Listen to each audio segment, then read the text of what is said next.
Okay, komen untuk morning guys. So it's better parking je dekat bus stop ni. And jalan sikit lah sebab dia kat depan tu je.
Overall, it tastes good.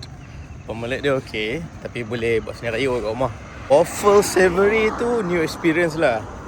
First time makan waffle with other than jams and chocolate kan. Selalunya kalau waffle ni memang saya akan pergi kat Motis lah. So this one is actually a new experience. It tastes good actually. So should try lah.